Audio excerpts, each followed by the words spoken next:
I'd been home for 3 days when I found the second phone.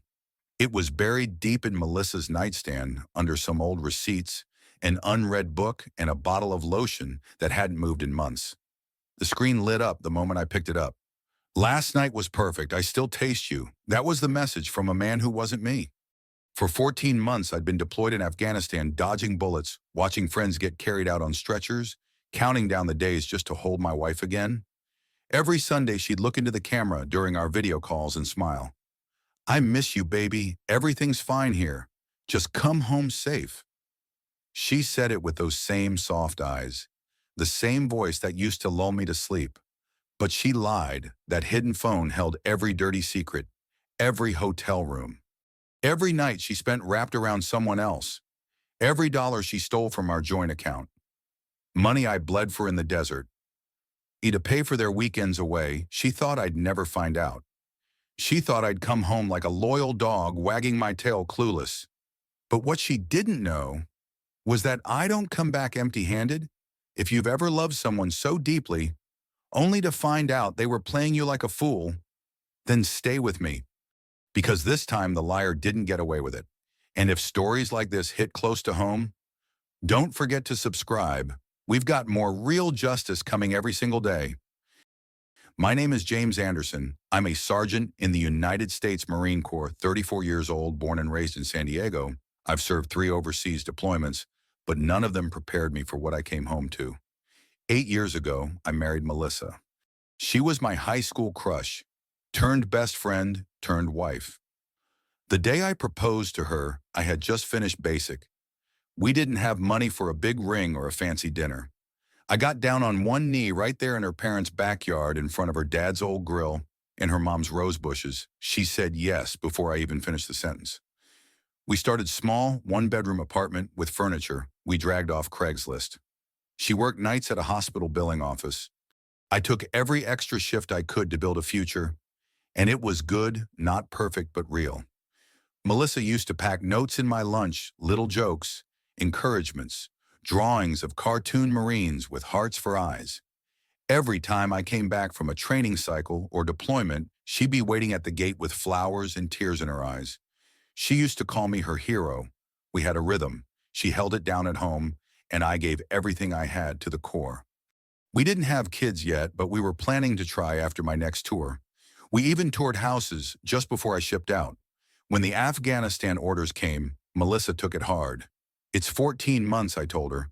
One last push, and then we can settle down for good. She cried in the airport. Not the quiet kind either. Full-body sobs, clutching my face, my uniform whispering through tears.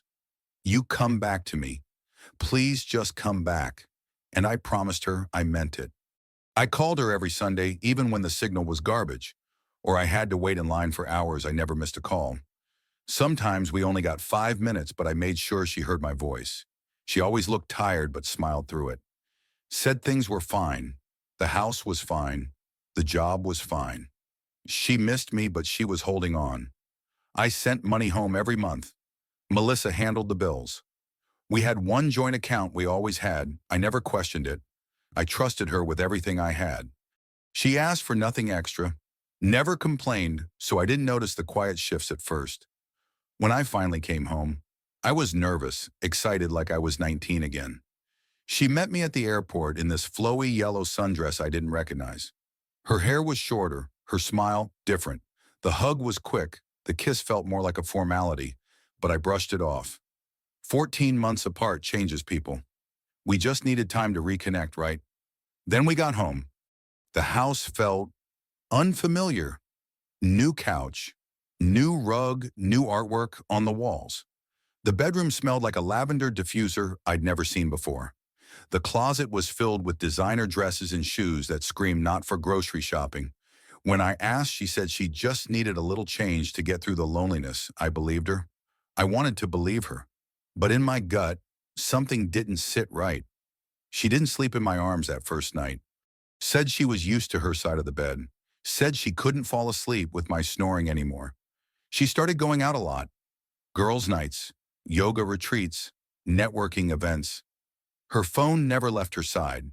It was always screen down, always on silent. And still, I told myself she waited for you. Don't ruin it by being paranoid. But I'd soon learn. The truth doesn't stay buried for long. At first, I tried to shake it off. The distance, the weird silences, the way her eyes didn't light up like they used to when I walked into a room. I told myself I'd been gone too long, that maybe we both just needed time. But the feeling only got louder. The first crack came when I noticed the espresso machine on the kitchen counter. It was top-of-the-line chrome-finished digital display, imported from Italy. I don't drink coffee, and Melissa never had before I left. She used to gag at the smell. Now suddenly she was a morning cappuccino kind of girl. The couch in the living room was different too. The one we bought together had a little rip in the back where our old dog used to scratch. This one, brand new, sleek, modern, like something out of a lifestyle magazine. Then there was the wine. Melissa had never been a drinker. One glass of sangria at a wedding and she'd be tipsy. But now there were bottles of Napa Valley Reds on the kitchen rack. Expensive stuff, half-full glasses left behind after she'd wind down alone at night. And then there was the perfume. A sharp floral scent I didn't recognize. It lingered in the bedroom, on the laundry, in the car. Not once had I ever seen her wear it around me. I tried asking casual questions: where she bought the wine, when she started liking coffee, who she went shopping with. Her answers were short, dismissive. I got it on sale. A friend recommended it. You're being weird. She was going out more than she was staying in spa weekends. Self-care hikes. Dinner with coworkers that always ran later than they should have. I'd come home from errands and find her out. Come back from the gym and find her in the shower, already dressed, phone in hand, flustered. That phone, it was always on her, never left the room without it. She'd even take it into the bathroom to brush her teeth. Always upside down, always locked, always silent. The tension kept building. My gut twisted every time I tried to hug her and she leaned away. Every time I reached for her hand and she pulled it back with a fake smile. Still, I said nothing, because maybe I was being overdramatic. Maybe I was just dealing with post-deployment paranoia. But one afternoon that changed. Melissa had a massage appointment. I offered to drive her. She insisted on going alone. After she left, I decided to clean the bedroom. Just something to stay busy. I was going through her nightstand when I found it, a second phone. It wasn't the one she always carried around. This one was older, scuff turned off, hidden under a stack of receipts and expired lotion. I held it in my hand for a long time. My heart was pounding in my ears. I turned it on. There was no passcode. The moment the screen lit up, a text popped in. Still thinking about last night? You feel like home. I scrolled. There were hundreds of messages. No, thousands. From a man named Brian. Photos, videos, dirty jokes, pet names. Plans for weekend getaways. My hands started shaking. One message read, "Let me know when he's gone again. I'll bring the wine." Another, "He's probably too busy playing soldier to notice anything." I felt like the ground dropped out from under me. 6 months worth of messages. The affair had started just a few weeks after I deployed. I kept reading. I saw hotel confirmations, Uber receipts, dinner reservations under her name, all using the joint credit card, my combat pay. There was even a weekend trip to Sonoma Valley, over $1,500 charged to our account.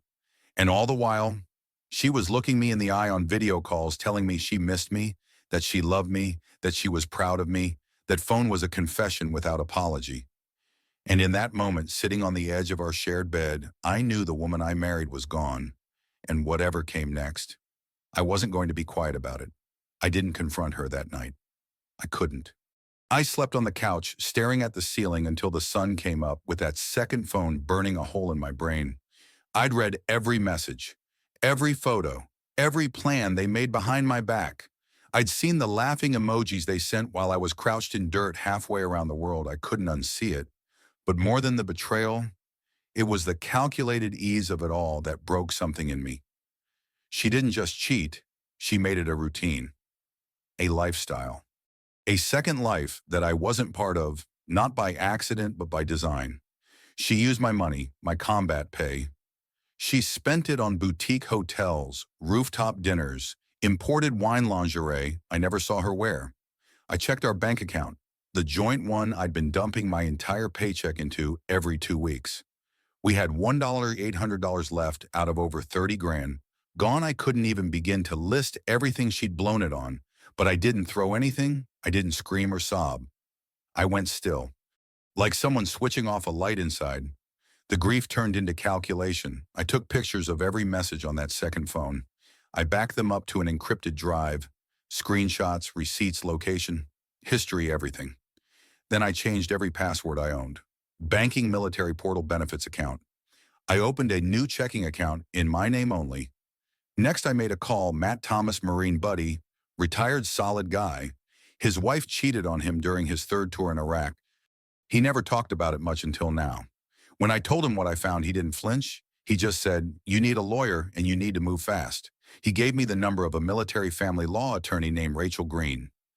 That same afternoon, I was in her office with a folder full of printed proof. Rachel didn't smile, didn't offer me a box of tissues. She just flipped through the pages one by one, nodding slowly. When she finished, she looked me in the eye and said, "We're going to take everything she thinks she's entitled to and leave her with nothing." It was the first time in days I felt like I could breathe. Rachel laid it all out for me. Melissa had committed adultery while I was on active duty.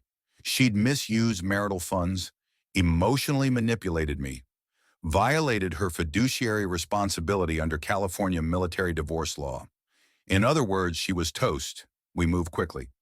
Rachel drafted the divorce petition. We started the process to freeze the joint account and protect my remaining assets. She filed for emergency financial restraint. She prepared to challenge any spousal support request. And then Rachel looked up and asked me one final thing.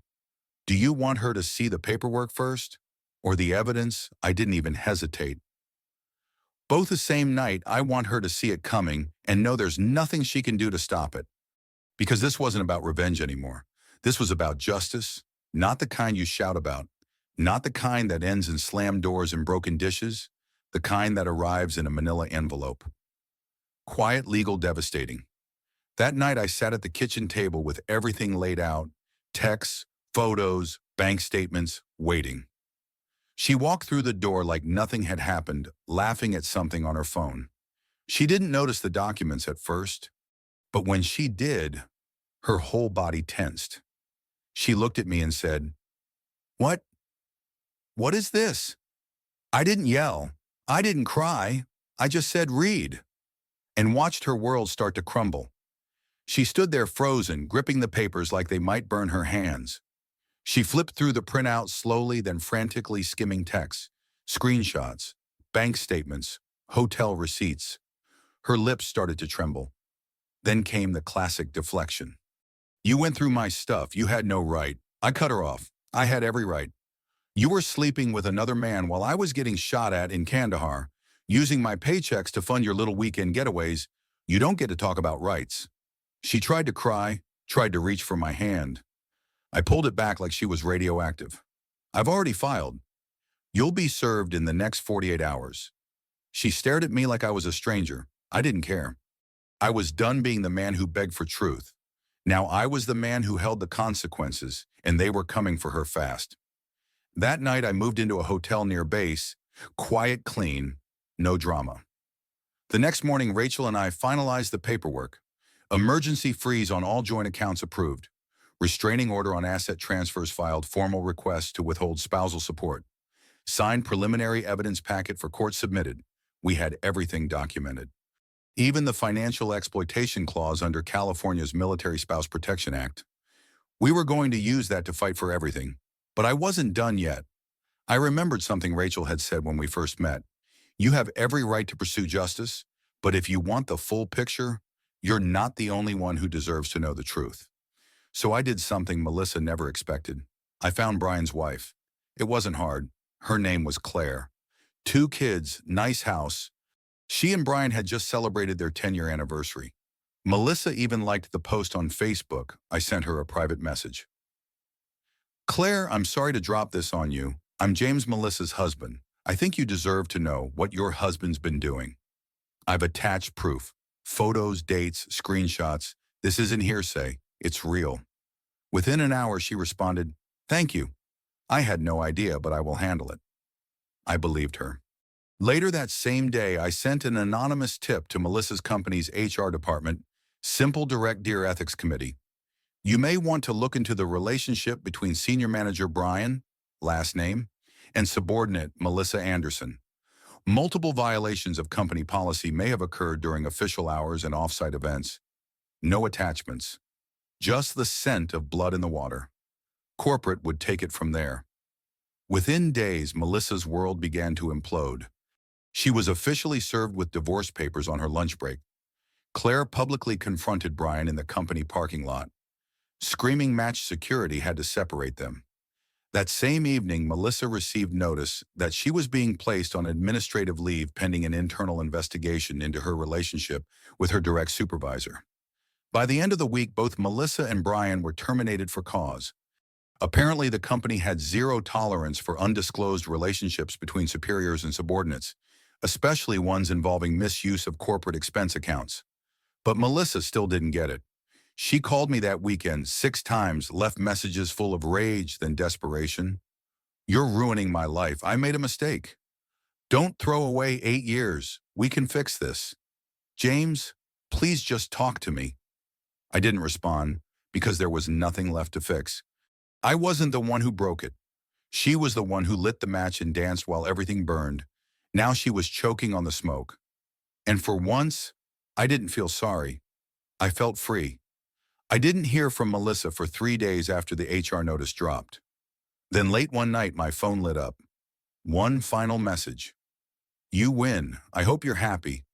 No apology, no accountability, just defeat wrapped in bitterness. I didn't reply.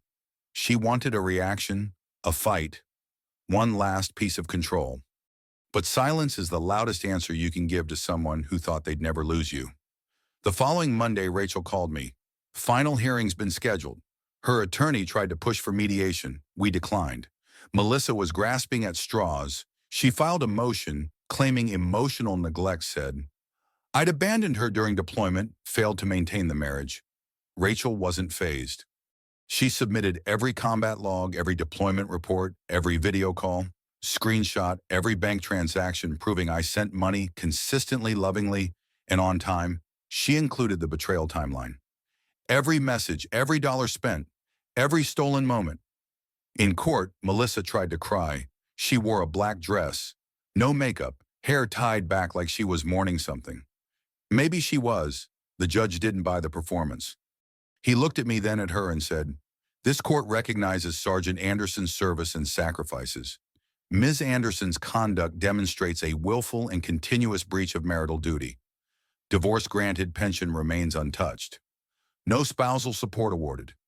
Melissa's face didn't change right away, but her hands shook. That's when it hit her it was over. She didn't just lose the marriage, she lost the benefits, the stability, the access. She walked out of that courtroom alone. No applause. No second chances. Meanwhile, I stepped outside and felt the sun hit my face. And for the first time in over a year, I exhaled. In the weeks that followed, word got around Melissa's friend group splintered. Some stayed quiet, some blocked her outright. Others posted cryptic quotes about snakes in your circle and watching karma work. She moved back in with her parents. I didn't ask where. I didn't care Brian's marriage done. Claire filed for divorce and took the kids. She even contacted me to say thanks for giving her the truth she never would have found on her own. Melissa tried to apply to a new job in a different state, but HR's talk, the ethics violation stuck. Meanwhile, I returned to base lighter, sharper, no longer walking around with invisible weight on my chest. My CO pulled me aside one day, said he'd read my case, offered extended leave. I declined. I need the structure. I said I'm good now, and I meant it. Because revenge hadn't consumed me, it had clarified me. I didn't burn her life down. I just handed her the matches and let her watch it go up in smoke. 6 months later, I found myself sitting alone on a quiet beach in Oceanside. The tide rolled in like clockwork, slow, unbothered, unchanged by all the chaos we humans carry. I watched the sun dip low and thought I made it out. Not just from the war zone overseas, but from the one I didn't see coming, the one waiting for me in my own home. The healing wasn't overnight. There were nights when I'd still wake up reaching for someone who wasn't there. Mornings when I'd look at the empty side of the bed and feel that old ache. But day by day it got quieter. I poured myself into the work. The gym, my unit, and then something unexpected happened. Her name was Emily, a Navy nurse. I met at a veterans charity event. Sharp eyes, steady hands. The kind of calm you can't fake. She didn't ask me what happened right away. She just sat with me. Let me speak when I was ready.